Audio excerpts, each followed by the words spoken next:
দুর্গাপুর কাণ্ডের আবহে এবার রাজ্যে রেনেসাঁ 2 এর প্রয়োজন বলে মন্তব্য করেছেন রাজ্যপাল সিভি আনন্দ বোস। তিনি বলেছেন, এখানে দ্বিতীয় রেনেসাঁ চাই। কন্যা সন্তানের জন্য পশ্চিমবঙ্গকে নিরাপদ করতে হবে। তিনি আত্মবিশ্বাসের সঙ্গে বলতে পারেন না যে পশ্চিমবঙ্গ নিরাপদ। দায়িত্ব স্বীকার করতে হবে এবং দেখতে হবে যে নির্যাতিতাকে ন্যায় বিচার দেওয়া হচ্ছে কিনা। যা ঘটেছে তা ভয়াবহ। এটা জনসাধারণের বিবেকের জন্য মর্মান্তিক। এমন সময় এসেছে সবাইকে একসঙ্গে দাঁড়ানোর।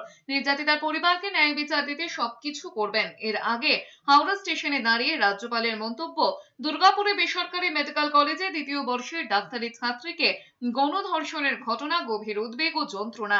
তিনি বলেছেন, যেভাবে গণধর্ষণের ঘটনা ঘটেছে সেই সম্পর্কে খবর নিয়েছেন। যারা এই কাজ করেছে তাদের বিরুদ্ধে কঠোর ব্যবস্থা নেওয়া হবে বলে আশ্বাস দিয়েছেন রাজ্যপাল C V Ananda Bose. Bengal society is one. It led to the renaissance of this nation. We want a second renaissance here. This should be made. Bengal should be made a place which is safe for the girl child. Now, I cannot say that with confidence that Bengal is safe.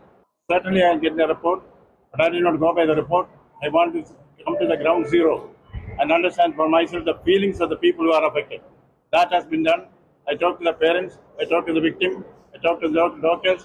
Now I haven't made an idea of what exactly happened, how it should be tackled. We'll certainly take all steps to see that justice is done and this is not repeated in the future.